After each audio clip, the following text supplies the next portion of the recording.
అమరావతి ఓఆర్ఆర్కి సంబంధించి రోజుకు ఒక్కొక్క ఊరోళ్ళు గొడవకి దిగుతున్నారు, ఆందోళనకి దిగుతున్నారు. తాజాగా ₹1,00,00,000 విలువ చేసే భూముల్ని కొల్లగొట్టాలని చంద్ర ప్రభుత్వం కుట్ర చేస్తుందంటూ గుంటూరు జిల్లా మేడికొండూరు మండలం గుండపాలెం రైతులు ఆవేదన వ్యక్తం చేస్తున్నారు.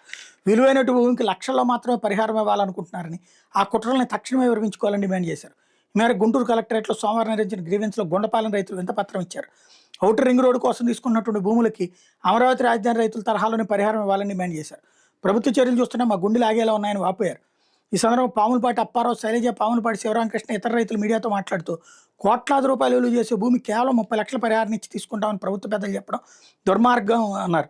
మా పొలాలకు ప్రస్తుత మార్కెట్ విలువకు మించి ప్యాకేజ్ ఇవ్వాలని, ఆ భూములే మా పిల్లల భవిష్యత్తుకి ధైర్యం అని, ఆ ధైర్యాన్ని దెబ్బతీసేలా చంద్రబాబు ప్రభుత్వం నిర్ణయాలు తీసుకోవడం సరైంది కాదని ఆవేదన వ్యక్తం చేశారు. టీడీపీ పాలనలో తమకు తెలియకుండానే మా పొలాలు తీసుకునేందుకు గెజిట్ నోటిఫికేషన్ విడుదల చేయడంతో తమ పరిస్థితి అగమ్యగోచరంగా మారిందని మండిపడ్డారు. ఇక్కడ వెరీ సింపుల్ లాజిక్.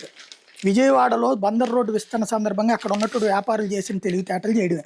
ఏంటయ్యా అంటే కనీసం వీళ్ళు చెప్తున్నది మామూలుగా 30 లక్షలు అక్కడ గవర్నమెంట్ రిజిస్టర్డ్ వాల్యూ అయి ఉంటుంది, అదే ఇస్తామంటారు.